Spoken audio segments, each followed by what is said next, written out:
बिस्मिल्लाहिर्रहमानिर्रहीम। स्टूडेंट्स, मैं हूं एहसन हबीब आबिद।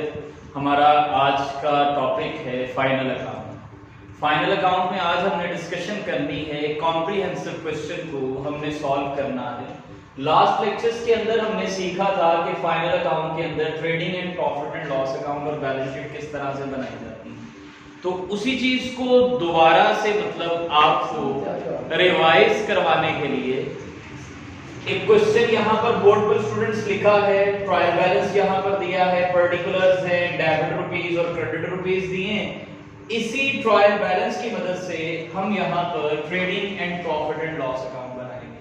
तो सबसे पहले आपने हेडिंग्स देखनी है कि ट्रायल बैलेंस किसके नेम पर दिया हुआ है, बिजनेस किसका है। अगर नेम नहीं दिया हुआ तो हम मिस्टर डैश इसी तरह से ब्लैंक छोड़ देंगे। उसके बाद हमने लिखना है trading and profit and loss account और फिर for the year ended 31 December 2019 date आ गई। यहाँ पर डेट उसने मेंशन की होगी क्वेश्चन के अंदर, आप यहाँ पर डेट मेंशन कर देंगे। स्टूडेंट्स, अगर आपने लास्ट लेक्चर को अच्छे तरीके से मेमोराइज किया है तो डेफिनेटली आपको इस लेक्चर के अंदर कोई प्रॉब्लम नहीं होने वाली। जो मैंने लास्ट फॉर्मेट बनाया था जिसमें मैंने ट्रेडिंग अकाउंट के तमाम पॉइंट्स को डिस्कस किया था, प्रॉफिट एंड लॉस अकाउंट के पॉइंट्स को डिस्कस किया था, उस लेक्चर को आपने रिवाइज करना है ताकि अच्छे तरीके से आपके जहन में तमाम वो चीजें बैठ जाएं जो हम ट्रेडिंग में लिखते हैं और वो वाली चीजें जो हम प्रॉफिट एंड लॉस अकाउंट के अंदर लिखते हैं और जो बैलेंस शीट में लिखी जाती हैं। तो स्टूडेंट, क्वेश्चन को स्टार्ट करते हैं। आपको याद होगा ट्रेडिंग अकाउंट में मैंने आपसे कहा था कि सबसे पहले आपने ओपनिंग स्टॉक लिखना होता है। जो पिछले साल का क्लोजिंग स्टॉक था, यूज नहीं हुआ, इस साल सबसे पहले मैन्युफैक्चरिंग के अंदर आप उस ओपनिंग स्टॉक को यूटिलाइज करेंगे। तो इस ट्रायल बैलेंस के अंदर यहां पर आप देखें आपको ओपनिंग स्टॉक दिया गया है, इसकी वैल्यू है 50,600। तो मैंने ओपनिंग स्टॉक 50,600 लिख दिया। तो ओपनिंग स्टॉक के फौरन बाद आपने ट्रायल बैलेंस में परचेजेस को ढूंढना है। तो परचेजेस भी दी हुई हैं, परचेजेस एंड सेल्स लिखा हुआ है क्योंकि दो कॉलम्स हैं, डेबिट कॉलम वाली परचेजेस होंगी और क्रेडिट कॉलम वाली हमेशा सेल्स होंगी। तो मैंने परचेजेस को उठाया, 4,86,200 यहां लिख दिया। अब हमने देखना ये है कि परचेजेस में से कुछ हमने रिटर्न्स तो नहीं की हुई, तो उसी के नीचे देखा तो sales returns and purchases returns की वैल्यूज दी हुई हैं। जो सेल्स रिटर्न्स है वो ऑलवेज डेबिट होती हैं और परचेजेस रिटर्न्स ऑलवेज क्रेडिट होती हैं। तो मैंने परचेजेस रिटर्न को 13,200 को परचेजेस में से क्या कर दिया, माइनस कर दिया, रिमेनिंग अमाउंट आ गई 4,73,000। ये हमारे पास वैल्यू आ गई। मैं यहां पर स्टूडेंट्स हेडिंग दूंगा डायरेक्ट एक्सपेंस। आपको याद होगा लास्ट लेक्चर के अंदर डायरेक्ट एक्सपेंसेस वो तमाम एक्सपेंसेस होते हैं जो मैन्युफैक्चरिंग पर आते हैं, यानी रॉ मटेरियल से लेकर फैक्ट्री की बाउंड्रीज तक जितने भी एक्सपेंसेस किए जाते हैं वो सारे के सारे कौन से एक्सपेंसेस होते हैं, डायरेक्ट एक्सपेंसेस। तो हमने स्टूडेंट्स यहां पर डायरेक्ट एक्सपेंसेस लिखना है। तो ट्रायल बैलेंस में मैं फाइंड आउट करूंगा कि डायरेक्ट एक्सपेंसेस कहां पर हैं। तो सबसे पहले मुझे नजर आया है वेजेस। ये वेजेस डायरेक्ट एक्सपेंस है। वेजेस हम उन वर्कर्स को देते हैं जो मैन्युफैक्चरिंग का काम करते हैं। तो वेजेस की वैल्यू हम यहाँ पर देखेंगे कितनी दी हुई है, 47,850। तो मैं यहाँ पर वेजेस लिख दूंगा। ये पहला हमारा डायरेक्ट एक्सपेंस आ गया। वेजेस है 47,850, ये वैल्यू मैंने यहाँ पर लिख दी। तो परचेज, इसके बाद वेजेस के बाद हम फाइंड आउट करेंगे और कोई डायरेक्ट एक्सपेंस है तो कैरेज इनवर्ड। मैंने कहा था जो कैरेज इन होता है या इनवर्ड होता है, ये शो करता है कि आपने रॉ मटेरियल परचेज करके कहां लेकर आए हैं, फैक्ट्री के अंदर लेकर आए हैं। तो कैरेज इनवर्ड भी हमारा डायरेक्ट एक्सपेंस है। तो इसको हम वेजेस के नीचे लिखेंगे यहां पर कैरेज इनवर्ड। ओके हो गया। इसकी वैल्यू आप देखें कितनी है, कैरेज इनवर्ड की वैल्यू है हमारे पास 43,010। तो ये आ जाएगा। इसी तरह आपने देखना ये है कि और भी कोई अगर डायरेक्ट एक्सपेंस आपके पास है, जैसे हमने कार्टेज पढ़ा था, फ्रेट पढ़ा था, ऑक्ट्रॉय ड्यूटी पढ़ा था, कस्टम ड्यूटी पढ़ा था, डॉक चार्जेस पढ़ा था, मोटिव पावर पढ़ा था, फैक्ट्री टैक्सेस, फैक्ट्री रेंट वगैरह पढ़ा था। तो वो देखेंगे कि आपको ट्रायल बैलेंस में अगर उनमें से कोई और डायरेक्ट एक्सपेंस जो मैन्युफैक्चरिंग पर आया है अगर वो एक्सपेंस दिया होगा तो वो भी यहाँ लिख दिया जाएगा। तो पूरे ट्रायल बैलेंस के अंदर इसके अलावा और कोई डायरेक्ट एक्सपेंस नहीं दिया होगा। तो ये हमारी ट्रेडिंग अकाउंट की डेबिट साइड मुकम्मल हो गई है। हमने क्रेडिट साइड पर डायरेक्ट इनकम्स लिखनी है। डायरेक्ट इनकम्स में सबसे पहले हमने क्वेश्चन में से सेल्स ढूंढनी है, सेल्स हमें कहां और कितनी दी हुई है। तो ट्रायल बैलेंस में आप देखें जहां पर परचेजेस था, ये वाला परचेजेस एंड सेल्स लिखा हुआ है। डेबिट कॉलम वाली परचेजेस थी और क्रेडिट कॉलम वाली सेल्स है हमारे पास। 90200 ये हमारे पास थी, इसको हम यहां पर लिख लेते हैं सेल्स को 90200 सॉरी। इसमें से हम माइनस करेंगे सेल्स रिटर्न्स को। तो सेल्स रिटर्न्स गिवन है स्टूडेंट्स। देखिए जो कॉलम था यहां पर जो sales returns and purchases returns ये दी हुई है। सेल्स रिटर्न्स डेबिट कॉलम वाली 8800 वो इसमें से माइनस कर देंगे हम। कैलकुलेटर यूज करते हैं, कैलकुलेटर की मदद से इसको माइनस कर देते हैं। वैल्यू है हमारे पास 90200 इसमें से माइनस करेंगे हम 8800 तो हमारे पास आ जाएगा जी स्टूडेंट्स 893200। ये आ गया हमारे पास सेल्स लेस सेल्स रिटर्न्स करके। स्टूडेंट्स इसके बाद आपने क्या करना है, क्लोजिंग स्टॉक देखना है। क्लोजिंग स्टॉक आपको कितना दिया होगा। तो आप देखेंगे कि ट्रायल बैलेंस के बिल्कुल लास्ट में आपको क्लोजिंग स्टॉक की वैल्यू दी होगी। ये है क्लोजिंग स्टॉक 41800। इसको आपने यहां पर क्लोजिंग स्टॉक को मेंशन कर देना है 41800। ले स्टूडेंट्स ये वो चीजें थी जो ट्रेडिंग अकाउंट में लिखी जाती हैं। क्वेश्चन में से मैंने उन चीजों को फाइंड आउट किया जिनका ताल्लुक ट्रेडिंग अकाउंट में था और ट्रेडिंग अकाउंट में उन चीजों को मैंने यहां पर मेंशन कर दिया। अब मुझे फाइंड आउट करना है ग्रॉस प्रॉफिट आया या ग्रॉस लॉस आया। तो आपको देखना ये होगा कि कैलकुलेटर की मदद से कि कौन सी साइड ज्यादा है। ये क्रेडिट साइड है। अगर क्रेडिट साइड ज्यादा है तो ग्रॉस प्रॉफिट आएगा और अगर डेबिट ज्यादा है तो फिर ग्रॉस लॉस आएगा। तो देखने में भी लग रहा है कि क्रेडिट साइड ज्यादा है, इसका आप टोटल कर लेते हैं। सॉरी 41800 उसमें हम प्लस कर देंगे 893200। तो ये हमारे पास आ जाएगी वैल्यू टोटल इसकी। यहां पर टोटल करता हूं मैं, यहां टोटल लिखूंगा क्रेडिट साइड की वैल्यू का 935000। ये मुझे ज्यादा साइड लग रही है। आपने इस बड़ी साइड को क्रेडिट साइड क्योंकि बड़ी साइड है तो इसे आपने यहां दोनों तरफ मेंशन कर देना है। ये देखिए ये टोटल मैंने दोनों तरफ लिख दिया। अब इस टोटल में से इन सारी वैल्यूज को माइनस करेंगे तो यहां हमारे पास स्टूडेंट्स ग्रॉस प्रॉफिट आ जाएगा। ये देखिएगा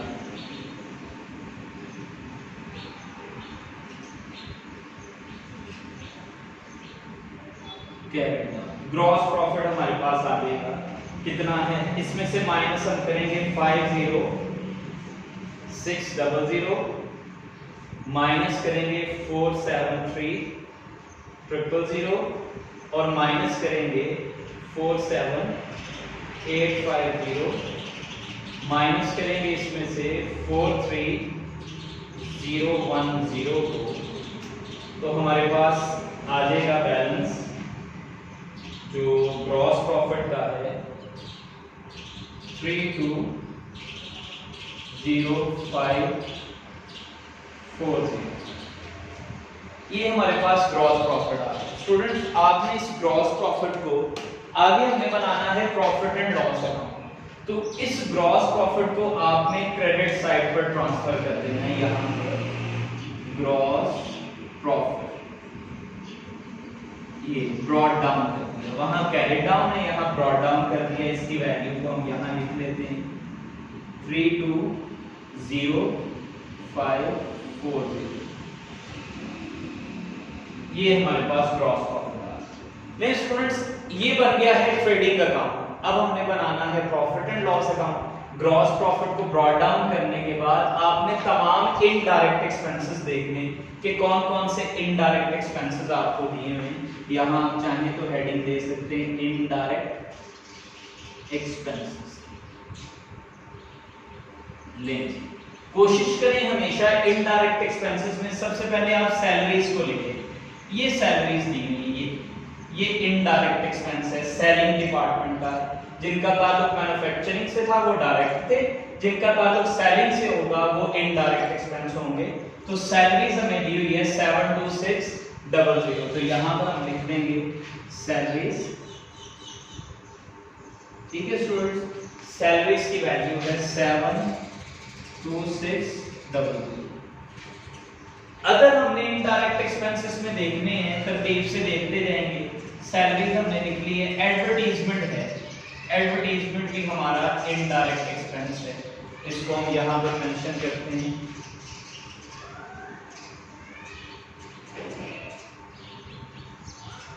एडवर्टीजमेंट एक्सपेंस है, इसकी वैल्यू है स्टूडेंट 11220। फिर उसके बाद बिल्स रिसीवेबल एंड पेएबल, ये हमारा एसेट्स और लायबिलिटीज है, बैलेंस शीट में जाएंगे। ये बैलेंस शीट वाली वैल्यूज है, यहाँ लिख देता हूँ be balance sheet. Bank loan भी बैलेंस शीट में जाएगा। ऑफिस इक्विपमेंट हमारा एसेट है, ये भी बैलेंस शीट में जाएगा। लैंड एंड बिल्डिंग की एसेट है, ये भी बैलेंस शीट में जाएगा। सन्ड्री डेटर्स एंड क्रेडिटर, ये भी एसेट्स और लायबिलिटीज है, बैलेंस शीट में जाएंगी। रेट्स एंड टैक्सेस, ये इनडायरेक्ट एक्सपेंस है हमारा, ये इनडायरेक्ट एक्सपेंस है, इसको हम यहाँ पर लिखेंगे रेट्स एंड टैक्सेस को। यहाँ आ जाएगा rates and taxes. Rates and taxes की वैल्यू इनडायरेक्ट एक्सपेंस है 5830। अगेन आप देखेंगे इसके अलावा फौरन इसके नीचे देखें ऑफिस इलेक्ट्रिसिटी के एक्सपेंसेस हैं, ये भी हमारे इनडायरेक्ट एक्सपेंस हैं, इनको भी हम यहां पर लिखेंगे ऑफिस इलेक्ट्रिसिटी एक्सपेंस। स्टूडेंट्स कितने दिए हुए इसकी वैल्यू देखें 10340, ये लिख लिए। अदर इनडायरेक्ट एक्सपेंसेस में आप देखें टेलीफोन चार्जेस दिए हुए, ये भी इनडायरेक्ट एक्सपेंस है, इनको हम यहां पर लिखेंगे telephone charges.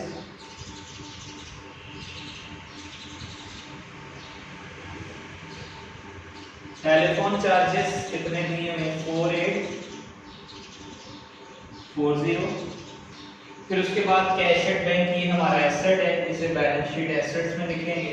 Printing and stationery, ये है हमारा indirect expense, printing and stationery. Printing करवाइए at the time of selling stage, marketing stage आप प्रिंटिंग करवाते हैं तो उसके चार्जेस इनडायरेक्ट एक्सपेंस है, तो यहां पर आप लिखेंगे printing and stationery.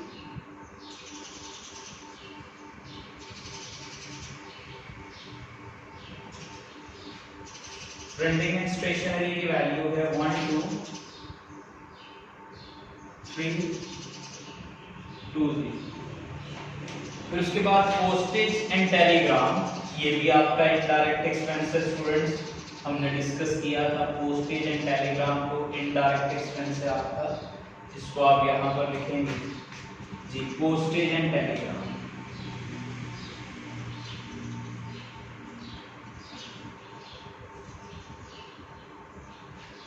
Postage and telegram 1111।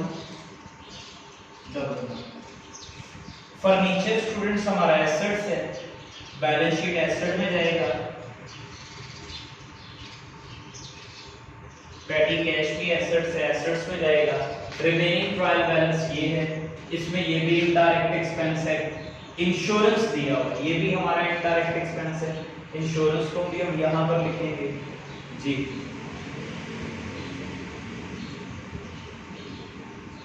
Insurance की वैल्यू है हमारे पास 3300। जी स्टूडेंट्स, इंश्योरेंस लिखने के बाद उसके फौरन नीचे कैरेज आउटवर्ड लिखा हुआ है, ये भी हमारा इनडायरेक्ट एक्सपेंस है। कैरेज इनवर्ड फैक्ट्री को शो करता है, ये फैक्ट्री का एक्सपेंस है, ये डायरेक्ट था। और carriage out selling department showroom को शो करता है, ये हमारा इनडायरेक्ट एक्सपेंस है। इसको हम यहां पर लिख देते हैं जी,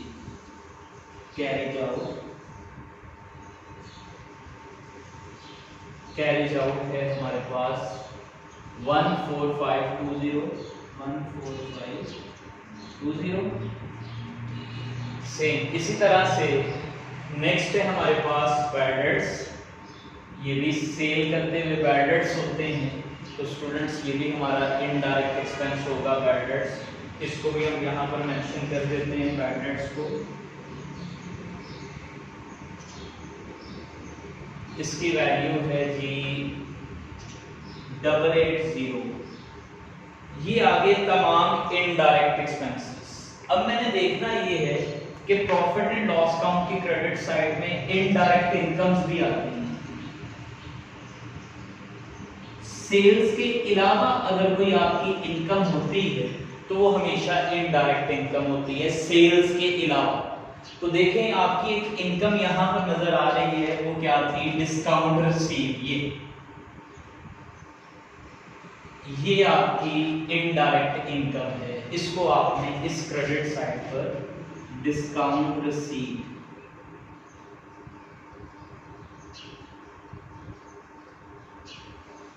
इसको आप यहां पर लिखेंगे 2420। अगेन स्टूडेंट्स आपने वही प्रोसेस करना है, देखना ये है कि आपकी क्रेडिट साइड ज्यादा है या डेबिट साइड ज्यादा है। जो भी इनडायरेक्ट एक्सपेंस था वो मैंने इनडायरेक्ट एक्सपेंस यहां से उठाया, जो भी इनडायरेक्ट एक्सपेंस था वो मैंने यहां से उठाया और जाकर उसे वहां लिख दिया, और इनडायरेक्ट इनकम इस साइड पर। अब आपने देखना ये है कि डेबिट साइड ज्यादा है या क्रेडिट साइड ज्यादा है, तो अपेरेंटली क्रेडिट साइड ज्यादा लग रही है। तो क्रेडिट में से जब ये डेबिट आप माइनस करेंगे तो आपके पास आ जाएगा नेट प्रॉफिट। आपके पास आएगा नेट प्रॉफिट आएगा। वो किस तरह आपने निकालना है स्टूडेंट्स, मैं इसका टोटल यहाँ ऊपर लिख देता हूँ दोनों साइड्स का। ये इसकी डेबिट है यहाँ टोटल, और यहाँ टोटल, ठीक है। ये इसका रिमेनिंग पार्ट ये आ गया, ठीक है। या थोड़ा सा नीचे कर देते हैं इसको यहाँ पर, ताकि आसानी से समझ आ जाए, ठीक है जी। तो स्टूडेंट्स आप देखें इस क्रेडिट साइड का मैं कैलकुलेटर की मदद से टोटल करूंगा, देखूंगा कि क्रेडिट साइड का क्या टोटल आ रहा है जी। स्टूडेंट्स एक है 320 जी और 540, इसमें प्लस करना है हमें 2420 को। तो मेरे पास वैल्यू जो आएगी वो स्टूडेंट्स आएगी, ये कॉलम है, इसका टोटल मैं यहाँ लिख रहा हूँ, वो आएगा 322,960। ये वैल्यू ज्यादा लग रही है इससे, तो मैं क्या करूंगा, इसी टोटल को क्रेडिट साइड के इस टोटल को दोनों तरफ लिख दूंगा, 322,960। अब इस टोटल में से बारी बारी इन तमाम वैल्यूज को माइनस करूंगा, तो मेरे पास नेट प्रॉफिट आ जाएगा। ये सारी माइनस करनी है, ठीक। तो 1 बाय 1 माइनस करवाएं जी। इस टोटल में से माइनस किया सबसे पहले 72600, फिर माइनस किया 11220, फिर माइनस किया 5830, ठीक है, फिर माइनस किया 10340, फिर माइनस किया 4840, फिर माइनस आप करेंगे 12320, फिर आप माइनस करेंगे 1199 को, फिर आप माइनस करेंगे 3300 को, देन आप माइनस करेंगे 14520 को, फिर आप माइनस करेंगे 880 को, फिर आप माइनस करेंगे जी। तो ये तकरीबन सारी चीजें थी जो माइनस होगी यहाँ तक। तो आपके पास वैल्यू आ जाएगी नेट प्रॉफिट की, वो मैं यहाँ पर लिख देता हूँ नेट प्रॉफिट। यहाँ पर स्टूडेंट्स नेट प्रॉफिट जिस तरह ग्रॉस प्रॉफिट लिखा है उसी तरह मैं अब यहाँ पर नेट प्रॉफिट लिख लूँगा। जी ये है नेट प्रॉफिट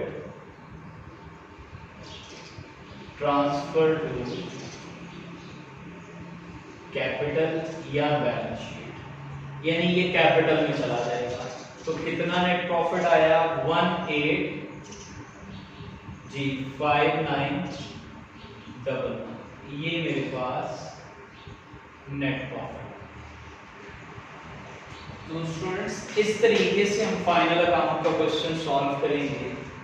दोबारा देखिए मैंने क्या किया, एक मुझे क्वेश्चन दिया हुआ था, एक ट्रायल बैलेंस दिया हुआ था, उस ट्रायल बैलेंस को मैंने अच्छे से रीड आउट किया और देखा कि कौन कौन सी चीज़ें ट्रेडिंग अकाउंट में आनी है और कौन सी प्रॉफिट एंड लॉस में और कौन सी बैलेंस शीट में आनी है। तो क्या हुआ, मैंने जो ट्रेडिंग अकाउंट वाली चीज़ें थी उनको शुरू किया। सबसे पहले ओपनिंग स्टॉक लिया, इसी तरह परचेजेस लेस रिटर्न्स, फिर डायरेक्ट एक्सपेंसेस जिनका ताल्लुक फैक्ट्री से था वो लिखे, इस साइड पर सेल्स में से रिटर्न्स लेस की, क्लोजिंग स्टॉक उठाया वो यहाँ लिखा। तो मेरे पास क्रेडिट साइड का टोटल ज्यादा आया जो शो कर रहा है कि ग्रॉस प्रॉफिट होगा। तो मैंने इस क्रेडिट टोटल को दोनों तरफ लिखकर इसमें से डेबिट माइनस किया तो मेरे पास ग्रॉस प्रॉफिट 320,540 आ गया। मैंने इसको यहाँ से यहाँ ब्रॉड डाउन कर दिया क्योंकि ये वाला हिस्सा प्रॉफिट एंड लॉस का बन गया। तो इधर ब्रॉड डाउन करने के बाद मैंने क्या किया, इनडायरेक्ट एक्सपेंसेस देखे कौन कौन से हैं। तो वो इनडायरेक्ट एक्सपेंसेस मैंने आई के साथ मेंशन किए हुए, जो इनडायरेक्ट एक्सपेंसेस थे वो मैंने यहाँ से सारे इनडायरेक्ट एक्सपेंसेस उठाए और बारी बारी यहाँ लिखता गया ये सारे। इधर मैंने इनडायरेक्ट इनकम्स को लिखा जो सिर्फ एक ही थी मेरे पास इनडायरेक्ट इनकम, ये डिस्काउंट रिसीव, तो मैंने इसको क्रेडिट साइड कर दिया। टोटल किया तो क्रेडिट साइड का टोटल ज्यादा आ गया, उसी टोटल को मैंने दोनों तरफ लिख दिया और उसमें से ये सारे डेबिट वाले एक्सपेंसेस 1 बाय 1 माइनस करता है। तो मेरे पास जो नेट आंसर निकला वो क्या निकला, net profit transfer to capital, जो नेट प्रॉफिट निकला 185911 निकला। तो स्टूडेंट इस तरह से आप एक क्वेश्चन को सॉल्व कर सकते हैं, उसका आप trading and profit and loss account बना सकते हैं। नेक्स्ट लेक्चर के अंदर मैं इसी क्वेश्चन की बैलेंस शीट भी आपके साथ डिस्कस करूंगा कि बैलेंस शीट किस तरह बनाते हैं।